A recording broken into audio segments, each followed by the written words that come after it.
cielo Él vendrá, todo rey se postrará. Cadenas ya no habrá, todo rey se postrará, pues ¿quién detiene al poderoso? Él es el león, león de Judá, con fuerte rugido, por siempre ha vencido. Todos ante él Se postrará. Jesús el Cordero que fue inmolado, su sangre ha lavado todo mi pecado. ante el Cordero y el león se postrarán, todos ante él se postrarán.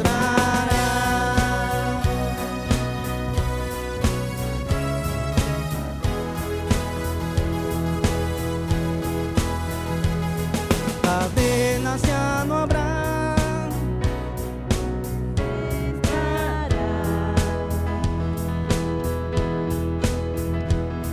las puertas abran ya, el Rey de Reyes entrará.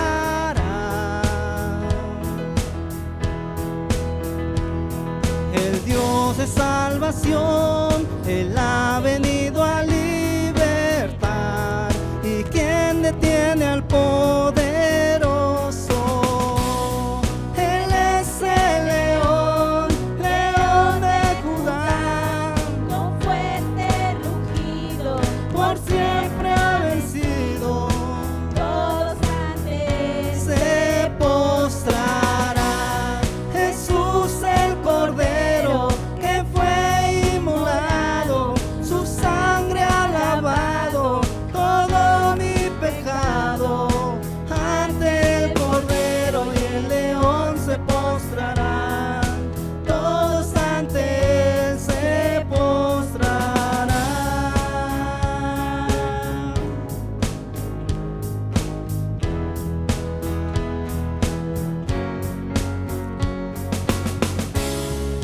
¿Quién detiene al poderoso? ¿Quién detiene al poderoso? ¿Quién detiene al poderoso Dios?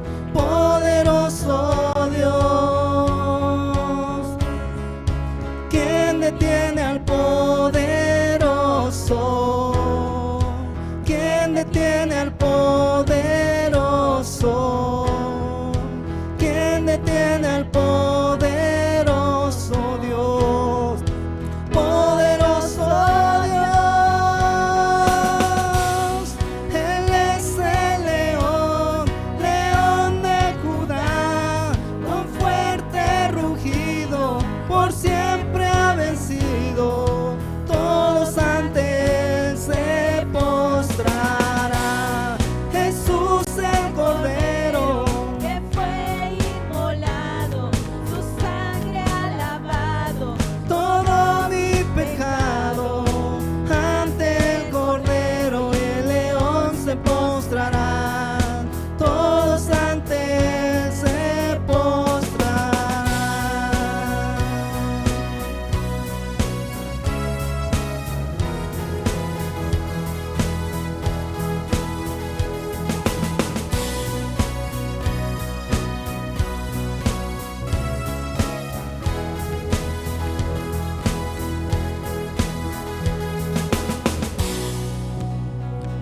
¿Quién detiene al poderoso? No hay nadie.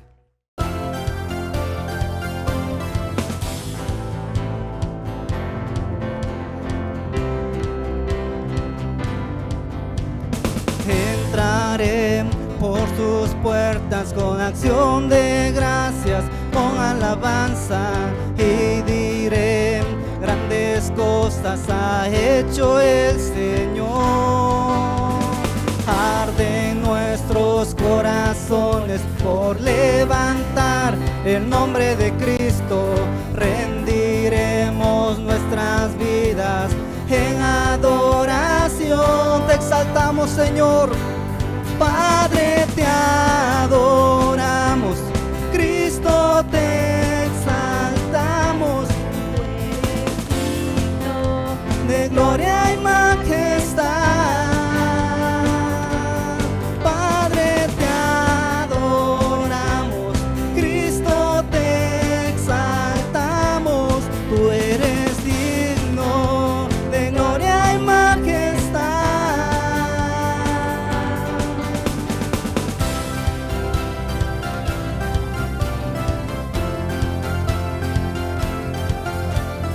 Entraré por sus puertas con acción de gracias, con alabanza, y diré: grandes cosas ha hecho el Señor.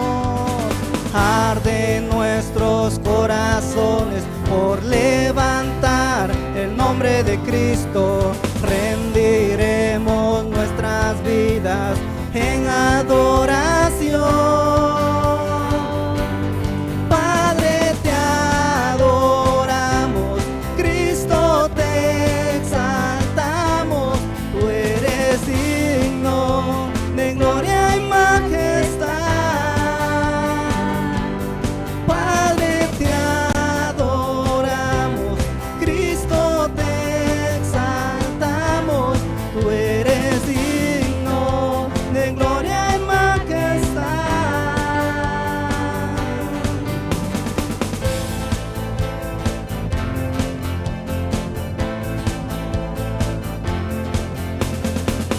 Solo hay uno Solo hay uno que es digno, que es digno, Jesucristo. Jesucristo, digno de gloria.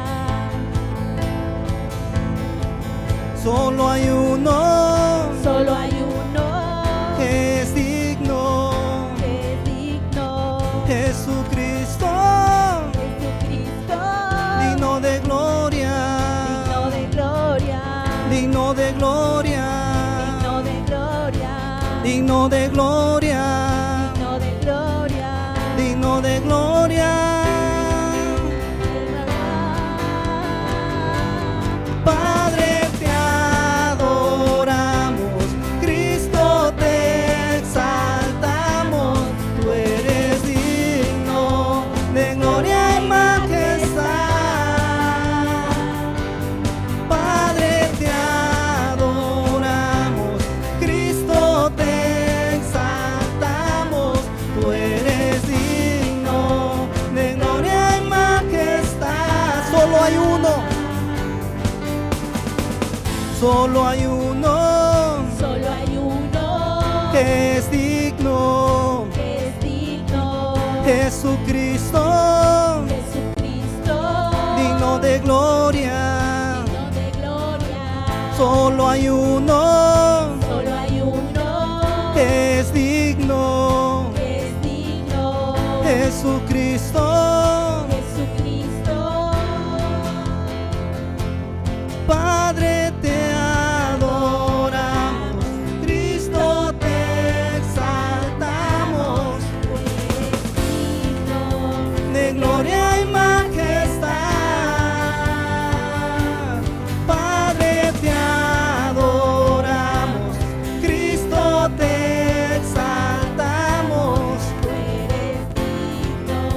de gloria y majestad. Una vez más, vamos a cantar. Padre, te exaltamos, te adoramos, Señor, porque no hay nadie como tú, oh Dios. Te adoramos, Señor. ¿Cuánto podemos dar ese grito de alabanza, de júbilo?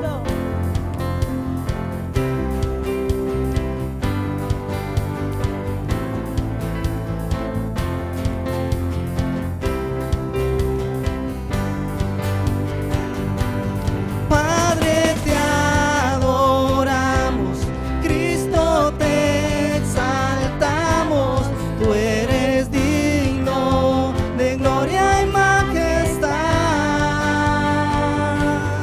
Padre,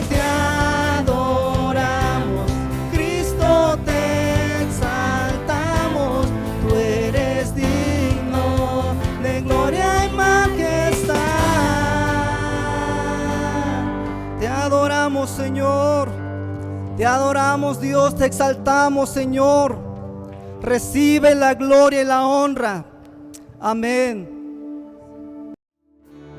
Tú fuiste el verbo en el principio, unigénito de Dios, el misterio de tu gloria, coronado en tu amor. Cuán hermoso su nombre es, cuán hermoso su nombre es, el nombre de Jesús, mi Rey. Cuán hermoso su nombre es, nada se iguala a él. Cuán hermoso su nombre es, no hay otro nombre.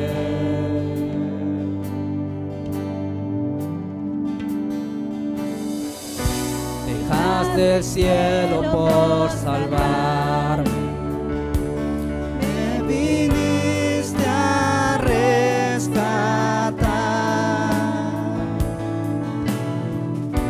Mi transgresión tú perdonaste, nada nos separará. Majestuoso su nombre, majestuoso su nombre, el nombre de Jesús, mi Rey. Majestuoso su nombre, nada se iguala a él. Majestuoso su nombre, no hay otro nombre.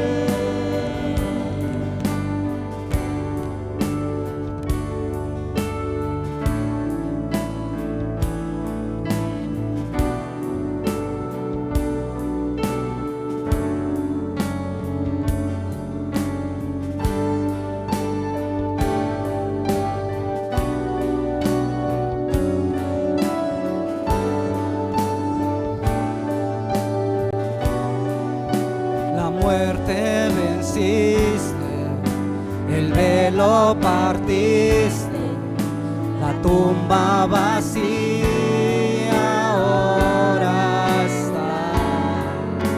Los cielos declaran, tu gloria proclama, resucitaste, majestad, inigualable, incomparable, hoy y por siempre reinarás. Tuyo es el reino, tuya es la gloria, tuyo el poder y autoridad.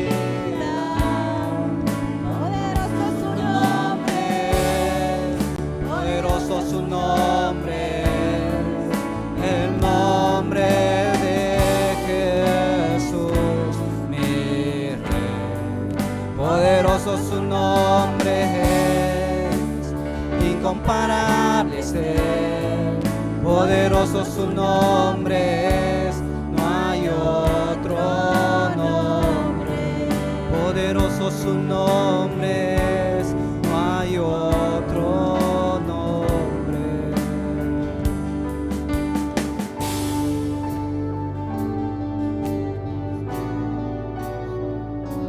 No hay otro nombre igual, Señor. No hay otro nombre, bendito Dios. Declaramos tu poderío, Señor. Declaramos tu poder sobre la enfermedad. Declaramos tu poder sobre el pecado. Declaramos tu poder sobre la muerte, precioso Dios. Incomparable, hoy y por siempre reinarás. Tuyo es el reino, tuya la gloria, tuyo el poder y autoridad. su nombre, poderoso su nombre, el nombre de Jesús, mi Rey. Poderoso su nombre, incomparable es Él. Poderoso su nombre, no hay otro nombre.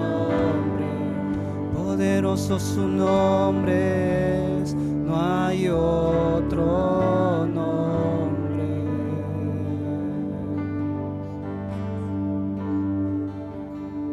Vamos a levantar nuestras manos y vamos a declarar el poder del nombre de nuestro Señor Jesucristo. Tú tienes, precioso Dios, poder sobre la muerte. Tú venciste a la muerte en la cruz del Calvario. Tú tienes poder sobre la enfermedad. Tú tienes poder sobre el pecado. Tú tienes poder sobre el temor. Te exaltamos, precioso Dios, porque no hay otro nombre, Señor, en el cual toda rodilla se doblará y toda lengua confesará que Jesucristo es el Señor. Alabamos tu nombre, precioso Dios, y declaramos que tú eres poderoso y majestuoso. El velo partiste, la tumba vacía ahora está. Los cielos declaran, tu gloria proclama. Resucitaste, majestad, inigualable, incomparable, hoy y por siempre reinarás. Tuyo es el reino, tuya es la gloria, tuyo el poder y autoridad. Poderoso su nombre es, poderoso su nombre es, el nombre de Jesús, mi Rey. Poderoso su nombre es, incomparable es Él. Poderoso su nombre es, no hay otro nombre. Gracias, precioso Dios. Gracias, maravilloso Dios, porque hasta este día, Señor, tú nos tienes aquí para alabarte y glorificarte. Gracias, maravilloso Rey. Podemos darle ofrendas de palmas a nuestro Dios, porque Él es inigualable e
eres digno, tú eres digno, tú eres digno.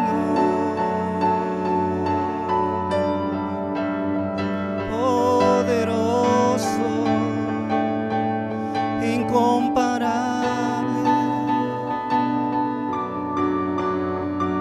hoy y por siempre te adoramos, Señor, así como en los cielos, así también la tierra, porque tú eres el único digno de recibir la gloria, la honra y el poder. Majestuoso Señor, maravilloso, no hay nadie como tú, no hay nadie como tú, no hay nadie como tú. Tú eres fiel, tú eres fiel, tú eres bueno. Te alabamos por tu misericordia, te alabamos por tu fidelidad, te adoramos, Señor, te adoramos, oh Dios, te adoramos, Señor. Cuán hermoso nombre, el nombre de Jesús. Te adoramos, te exaltamos, Señor, porque tú eres digno, porque tú eres santo. Vamos, hermanos, levanten sus voces, adoren al Rey, adoren al Señor de señores, al que vive y reina por siempre, al que está sentado en su trono, lleno de gloria. Te exaltamos, Señor, incomparable, inigualable, poderoso tu nombre, poderoso tu nombre, majestuoso, Señor, digno, digno de ser exaltado.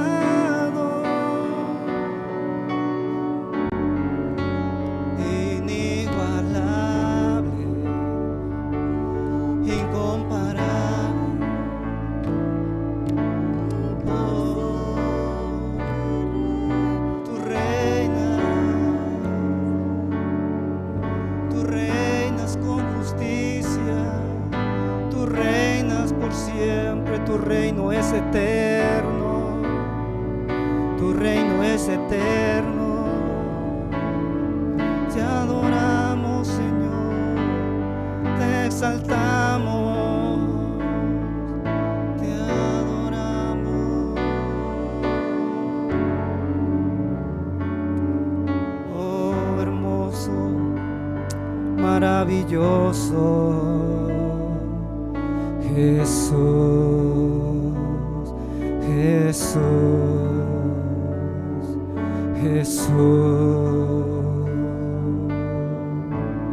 Te adoramos, Jesús, te exaltamos, Jesús, te exaltamos, Jesús. A ti la gloria, solo a ti, Señor, solo a ti, mi Dios. Gracias, Señor, gracias, gracias. Te adoramos, Señor, te adoramos, Dios, te adoramos, Señor. Gracias, Dios, gracias. Que se escuche, hermanos, la alabanza para nuestro Dios. Que se escuchen nuestras palmas, que se escuchen nuestras voces. Te adoramos, Dios, te amamos, Señor. ¿Cuántos podemos decir que amamos a Jesús? Te amamos, Jesús. Te amamos, Jesús, con fuerza. Te amamos, Jesús. Gracias a tu colaboración podemos llevar adelante la misión que Dios nos encomendó como iglesia: evangelizar, amar y bendecir a las personas.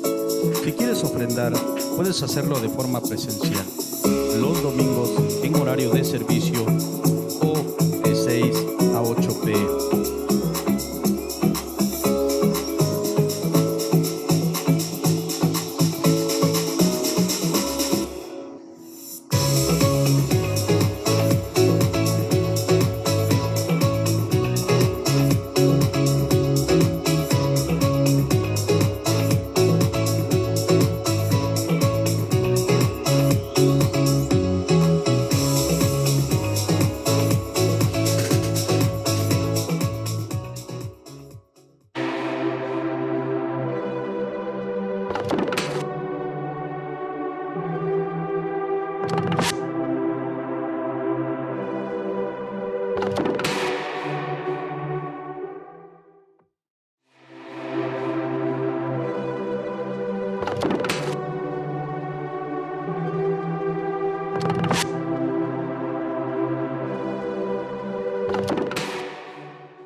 Dios les bendiga, amados hermanos y amigos, donde quiera que nos están viendo y escuchando, que Dios sea con ustedes. Vamos a continuar con la serie de mensajes de las 7 iglesias, el mensaje de Cristo a las 7 iglesias. Y hoy vamos a hablar acerca de el mensaje a la iglesia de Pérgamo. Vamos a ver lo que dice la Biblia en el libro de Apocalipsis, capítulo 2, versículo 12. Y escribe el ángel de la iglesia en Pérgamo, el que tiene la espada aguda de 2 filos, dice esto: yo conozco tus obras y dónde moras, donde está el trono de Satanás, pero retienes mi nombre y no has negado mi fe, ni aun en los días en que Antipas, mi testigo fiel, fue muerto entre vosotros, donde mora Satanás. pero tengo unas pocas cosas contra ti, que tienes ahí a los que retienen la doctrina de Balaam, que enseñaba a Balac a poner tropiezo ante los hijos de Israel, a comer de cosas sacrificadas a los ídolos y a cometer fornicación. Y también tienes a los que retienen la doctrina de los nicolaitas, la que yo aborrezco. Por tanto, arrepiéntete, pues, si no, vendré a ti pronto y pilaré contra ellos con la espada de mi boca. El que tiene oído, oiga lo que el Espíritu dice a las iglesias. Al que venciere, daré a comer del maná escondido, y le daré una piedrecita blanca, y en la piedrecita escrito un nombre nuevo, el cual ninguno conoce, sino aquel que lo recibe. Oremos a Dios. Padre de la gloria, te alabamos, Señor, y te bendecimos porque grandes y maravillosas son tus obras. Gracias porque tú nos has ayudado. En esta hora te pedimos que nos des sabiduría, danos inteligencia, que sea tu Espíritu Santo el que hable a nuestras vidas. En tus manos estamos. Recibe la honra y la gloria en el nombre de Jesús. Amén. Vamos a hablar acerca de la iglesia de Pérgamo, pero vamos a ubicarnos en el tiempo y en el espacio. Fíjense que esta iglesia de Pérgamo estaba ubicada precisamente en la ciudad de Pérgamo, que era la capital de la provincia romana de Asia. Por lo tanto, tenía una gran importancia desde el punto de vista administrativo. Algunos de sus reyes tuvieron la gran ambición de convertir a Pérgamo en una ciudad de la categoría de Atenas, y en gran medida lo consiguieron. Pérgamo es la iglesia que se mezcló con el mundo, aceptó la forma de vivir del mundo y además eso mismo afectó su relación con Dios. En esta ciudad de Pérgamo había una biblioteca muy grande, el cual tenía aproximadamente 200,000 rollos o manuscritos, y también se comparaba con la biblioteca de Alejandría por el número de libros que contenía.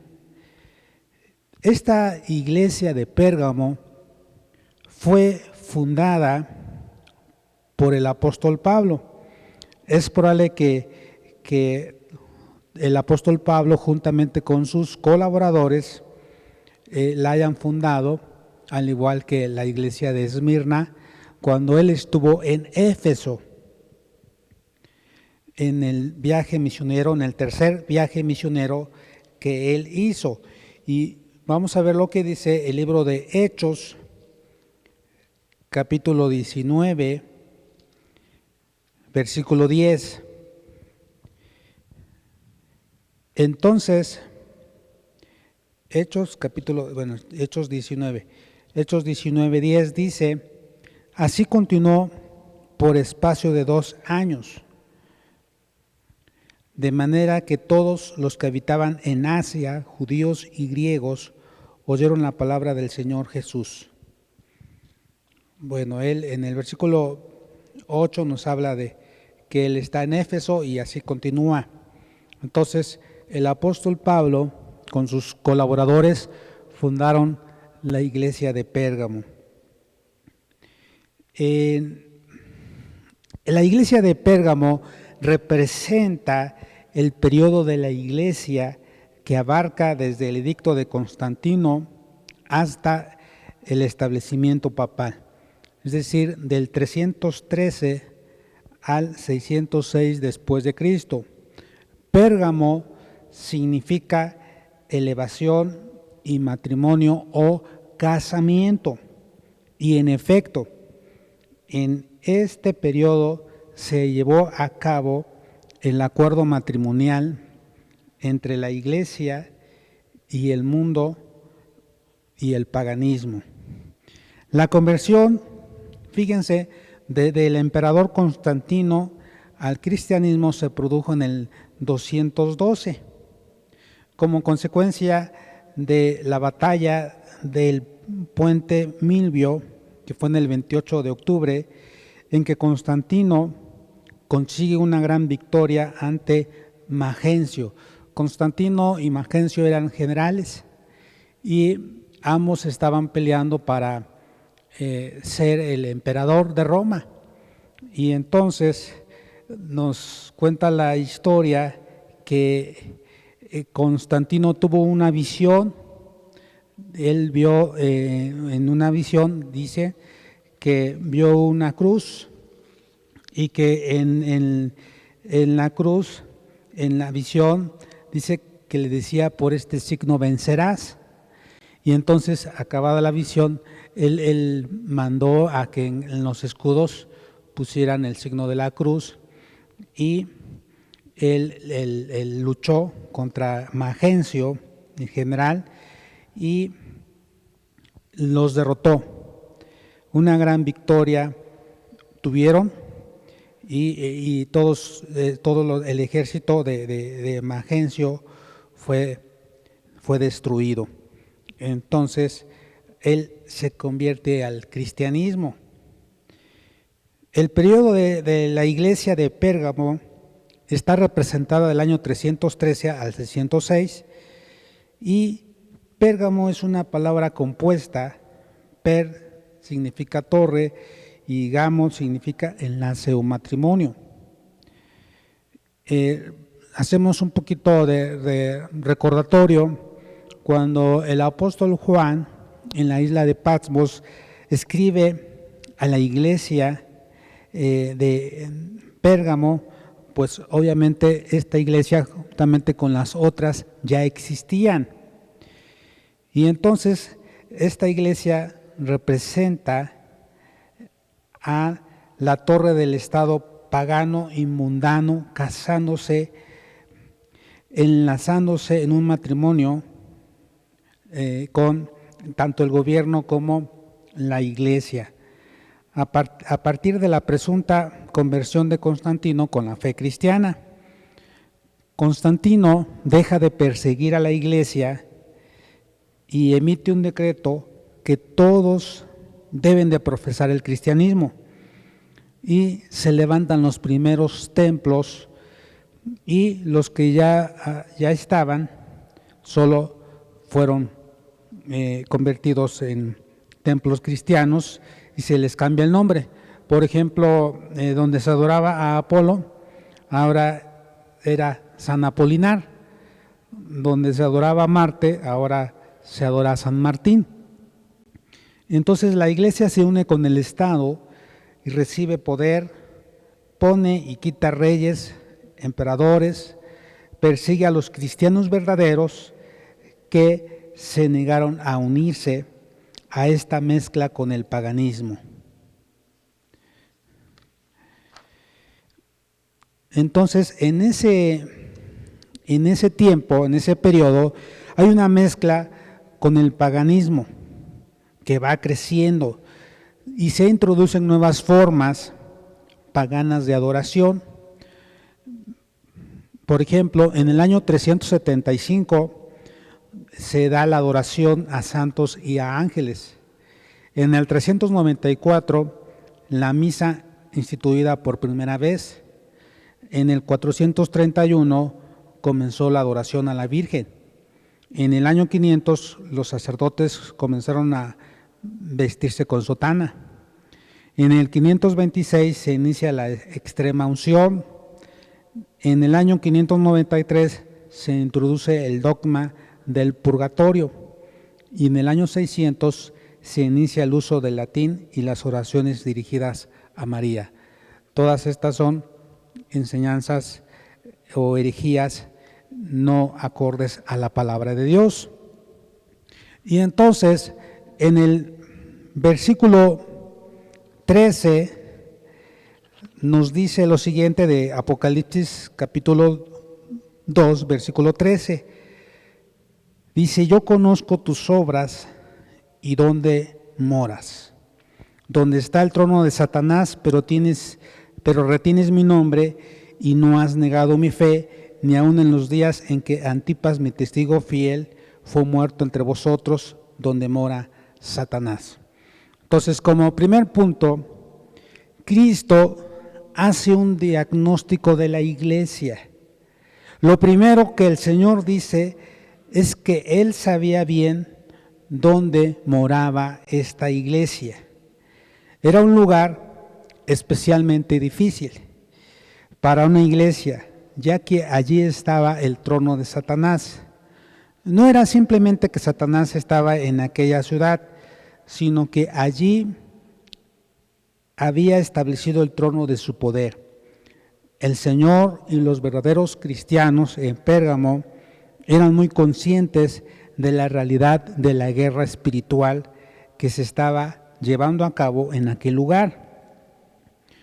Algunos han pensado que esta referencia al trono de Satanás tenía que ver con el gran altar de Zeus que se erguía en la Acrópolis dominando la ciudad. Pérgamo era el centro de culto al emperador romano. Pero a pesar de sus dificultades, la iglesia de Pérgamo había retenido el nombre del Señor y no había negado su fe. Veamos lo que dice: pero retienes mi nombre y no has negado mi fe, ni aun en los días en que Antipas, mi testigo fiel, fue muerto entre vosotros, donde mora Satanás.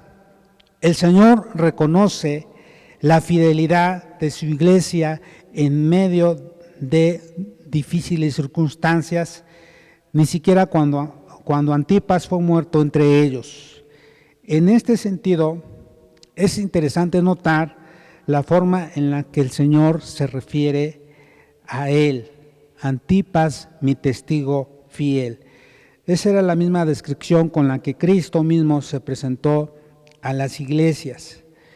Es como si el Señor compartiera su propio título de honor con sus siervos fieles que están dispuestos a llegar al sacrificio por su fidelidad en Él. Como número 2, Cristo muestra el problema que hay en la iglesia de Pérgamo. Pero tengo unas pocas cosas contra ti, que tienes ahí a los que retienen la doctrina de Balaam, que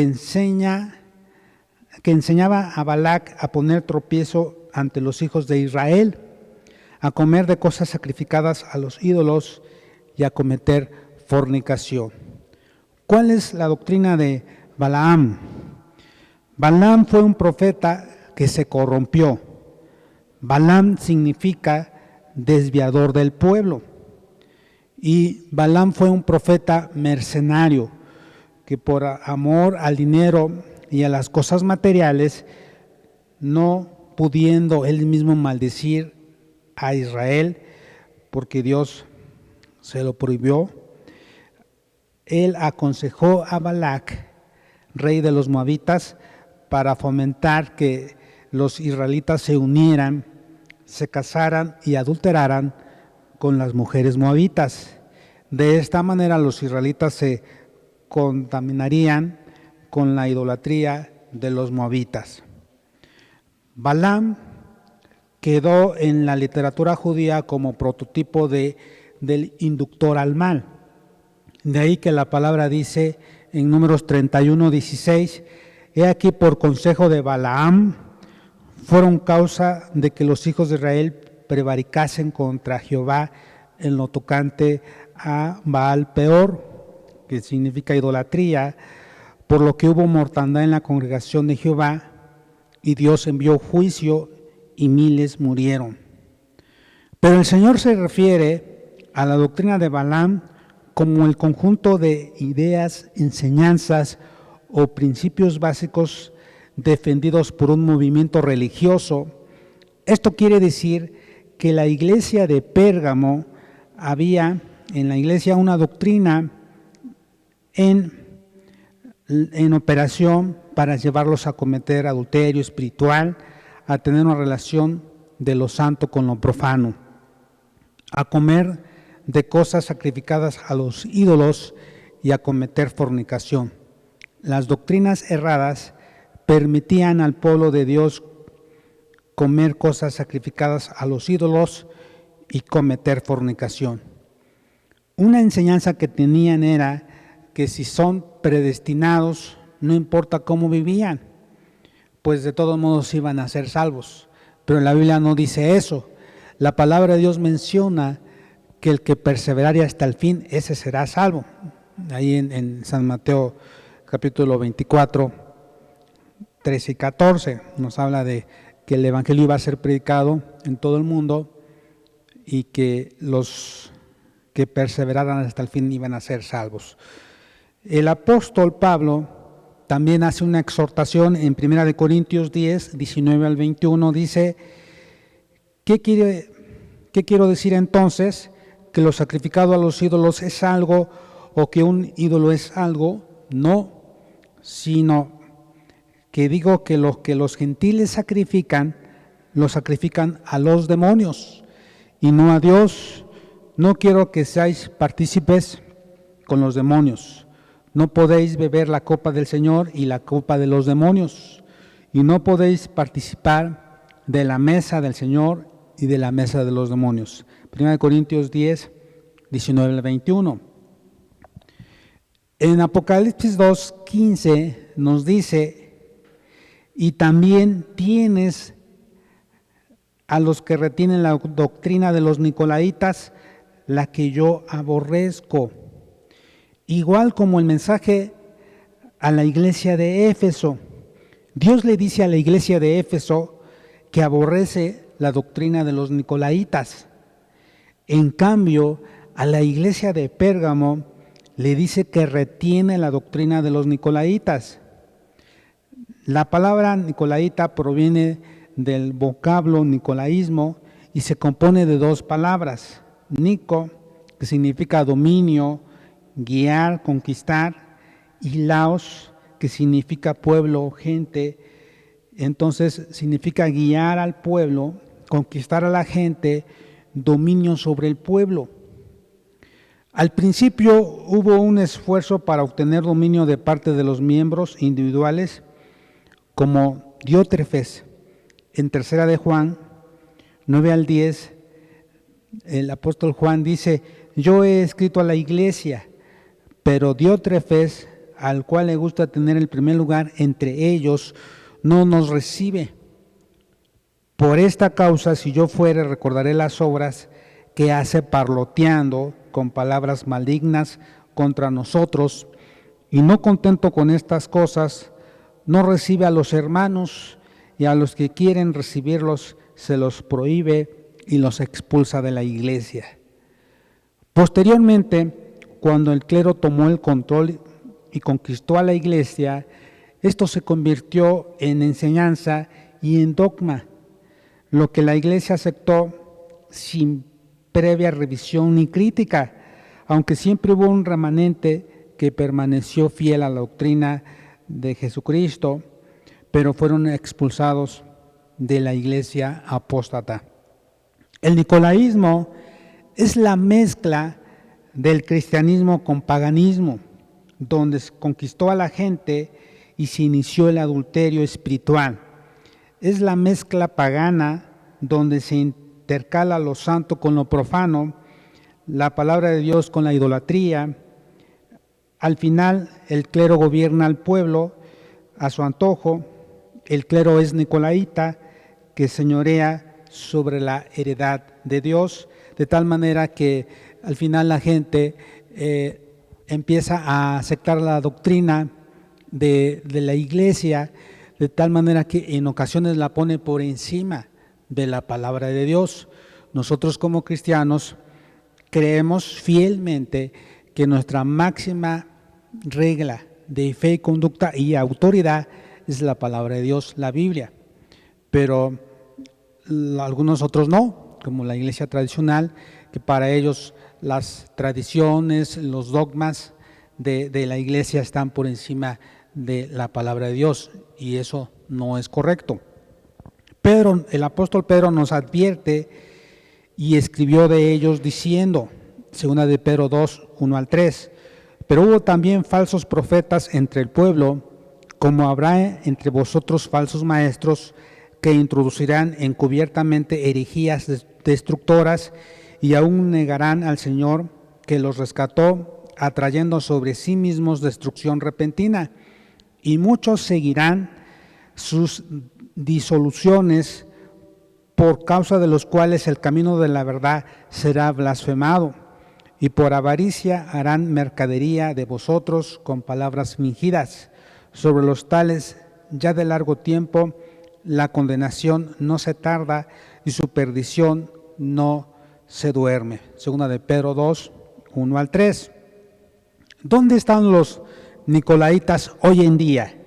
Bueno, los nicolaitas son todas aquellas personas que se han apartado de la verdad de Dios y han echado a un lado las verdaderas enseñanzas y doctrinas de la Biblia, volviéndose a sus propias fábulas, es decir, suavizando el Evangelio a su conveniencia para ganar beneficios y que el rebaño se pierda. Pero hay una advertencia para estos tiempos peligrosos, el cual el apóstol Pablo le dice a Timoteo, en primera de Timoteo 4, 1 al 2. Pero el Espíritu dice claramente que en los postreros tiempos algunos apostatarán de la fe, escuchando a espíritus engañadores y a doctrinas de demonios. En el punto 3, Cristo hace un llamado al arrepentimiento. En versículo 16 dice, por tanto, arrepiéntete, pues, si no vendré a ti pronto y pelearé contra ellos con la espada de mi boca. Es un llamado a arrepentirse de la doctrina de Balaam y del nicolaísmo. Dice, con la espada de mi boca, la palabra de Dios. En Hebreos 4, versículo 12, nos habla acerca de la palabra de Dios. Vamos a ver lo que dice Hebreos 4:12.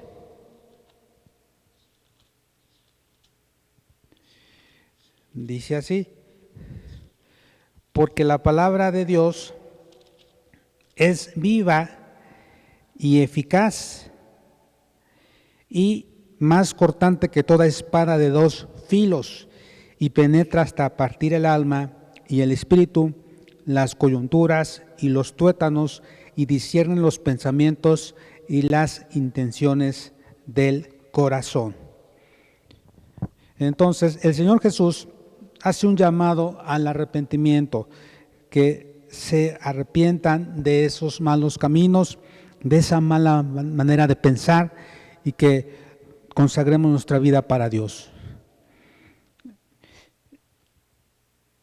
Es un llamado a arrepentirse y buscar a Dios. En el punto 4, Cristo hace una promesa para los que venzan. Apocalipsis 2, 17. El que tiene oído oiga lo que el Espíritu dice a las iglesias. El Espíritu Santo nos está hablando a ti y a mí, pero también como iglesia. No solamente a la iglesia de Pérgamo, sino también a cada uno de nosotros como cristianos nos está hablando. A cada cristiano que está coqueteando con este mundo y con esta doctrina, pues el Señor aborrece esto, tanto que Él dice que Él va a pelear con la espada de su boca. Y actualmente en muchas naciones el Estado se está introduciendo y se está imponiendo en la vida religiosa y ceremonial de la iglesia, imponiendo reglas y leyes que van en contra de la libertad de culto. Muchos pastores y dirigentes de iglesias, con tal de tener amistad con el Estado, se dejan seducir por ellos. Pero además está aprobando leyes que tienen que ver con cosas que Dios no ha dicho. Por ejemplo, para Dios es sagrado el matrimonio. Dios instituyó el matrimonio. Fue la primera institución que Dios creó por un hombre y una mujer. Y de igual manera, Dios desea que los hombres y las mujeres nos respetemos, nos amemos, nos valoremos y que le busquemos y que honremos nuestro cuerpo. Pero hay personas que no piensan así, sino que al contrario ha habido una degradación moral, espiritual, pero eso no quiere Dios. Dios quiere que vivamos en santidad y que sigamos cumpliendo lo que dice su palabra. Dice: al que venciere, daré a comer del maná escondido. En Pérgamo hacían continuamente grandes banquetes en honor a los dioses paganos que se festejaban y la gente comía gratis. Y esto era una terrible tentación para los verdaderos cristianos. Por eso el Señor les dice que Él tiene el maná escondido, un alimento espiritual como el agua de vida o el fruto del árbol de la vida.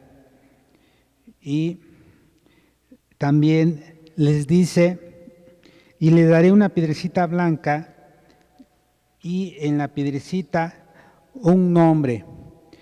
Las piedrecitas blancas y negras ya se usaban en la antigüedad. Los griegos la usaban blanca para votar y absolver, negra para condenar. Cuando emitían un juicio, le daban al reo una piedrecita. Si era negra, era culpable.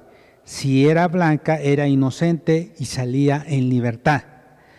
Los hebreos la usaban para echar suertes o explorar la voluntad de Dios en forma de respuesta afirmativa o negativa, como el Urim, que era una piedra blanca, y el Tumim, que era una piedrita negra. Ahora bien, fíjense en esto, lo más probable es que el Señor les diera a entender algo que ellos en su tiempo conocían muy bien, y era que cuando alguien era invitado a un banquete, le daban una piedrecita blanca, oblonga, que servía como de billete y de identificación personal para el invitado al banquete, porque se partía en dos con la mano. En una de las mitades figuraba el nombre del anfitrión y en la otra el nombre del invitado. Al llegar al banquete se juntaban las dos y si coincidía podía pasar al banquete. Y dice: y en la piedrecita escrito un nombre nuevo, el cual ninguno conoce sino aquel que lo recibe. En la antigüedad también el que tenía una piedrecita blanca la usaba como señal de que era ciudadano de esa provincia y tenía entrada libre en la ciudad. Es probable que los cristianos de Pérgamo no tuvieran la mencionada piedrecita blanca que les daban a los ciudadanos de Pérgamo y se sintieran rechazados, menospreciados, aborrecidos y odiados por la causa de Cristo, siendo esta la manera que el Señor consuela a la iglesia de ellos y les dice que recibirán de parte del Señor una piedrecita blanca de manera personal como ciudadano del reino de los cielos. La Biblia nos dice en Filipenses 3, 20 al 21, mas nuestra ciudadanía está en los cielos, de donde también esperamos al Salvador, al Señor Jesucristo, el cual transformará el cuerpo de la humillación nuestra para que sea semejante al cuerpo de la gloria suya, por el poder con el cual puede también sujetar a sí mismo todas las cosas. Amados hermanos y amigos, de esta iglesia aprendemos entonces que debemos de mantenernos firmes, que a pesar de las circunstancias que estamos viviendo, sí podemos ser fieles a Cristo Jesús. Jesús nos está exhortando y nos está diciendo que debemos de purificarnos, que debemos de vivir en santidad, de que debemos de amarle por sobre todas las cosas. Dios nos dice que debemos de vivir amándole todo el tiempo. Vamos a ver lo que dice en San Juan, capítulo 17, nos menciona lo siguiente, versículo 3, y esta es la vida eterna, que te conozcan a ti, el único Dios verdadero, y a Jesucristo, a quien has enviado. Dios quiere que nosotros hablemos de Cristo, que le digamos a las personas que solamente Jesucristo cambia, Jesucristo transforma, da vida, y Él es el único camino al cielo.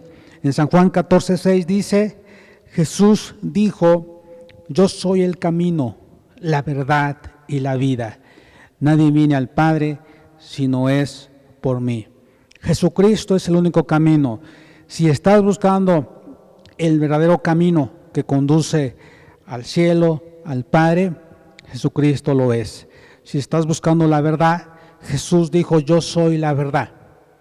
Si estás teniendo o deseando, más bien buscando o deseando la vida eterna, Jesús dijo, yo soy el camino, la verdad y la vida. Solamente en Cristo encontramos la vida. Así es que vamos a pedirle a Dios que nos ayude a no desviarnos, a no practicar las falsas enseñanzas, las doctrinas heréticas, que no nos corrompamos. Vamos a decirle a Dios, Dios mío, ayúdame a estar firme, a mantenerme firme en tu palabra, en lo que hemos oído y conocido acerca de lo que Jesucristo dice. Por eso nos dice también en San Juan 8, versículo 32, dice, y conoceréis la verdad, y la verdad os hará libres. Solo Jesucristo nos puede hacer libres. Así es que si tú no conoces el camino de verdad, Jesucristo es la verdad. La Biblia es la respuesta a cada uno de nuestros problemas. Jesucristo es la respuesta, pero a través de la Biblia encontramos cómo debemos de vivir, cómo debemos de agradar a Dios, honrarle y servirle. Si deseas que Dios entre en tu corazón y que te cambie, te transforme, y deseas con todo tu corazón dejar de hacer lo malo, hoy es el momento. Repite conmigo la siguiente oración. Señor Jesús, yo reconozco que soy pecador. Yo reconozco que he vivido alejado de ti. No me ha ido bien lejos de ti. He practicado muchas enseñanzas, muchas doctrinas humanas, pero no hay paz, no siento gozo y además no soy salvo. Pero en este momento te pido perdón por todos mis pecados, por todas mis culpas. Me arrepiento de todo lo malo. Te pido que entres a mi corazón. Te acepto y te recibo como mi Salvador personal. Te doy gracias por haber muerto en la cruz del Calvario y dar tu vida por mí. En el nombre de Jesús te lo pido. Amén. Gloria a Cristo Jesús. Qué bendición poder tomar la mejor decisión de aceptar a Cristo. Ahora lo que necesitas es leer la Biblia. La Biblia es la palabra de Dios y en ella encontramos la medicina, lo que nuestro corazón necesita para ser transformado, para cambiar. En ella encontramos los principios y las normas en las cuales diariamente podemos vivir y practicar para conocer más a Dios, para agradarle y servirle. Que Dios les bendiga a cada uno de ustedes.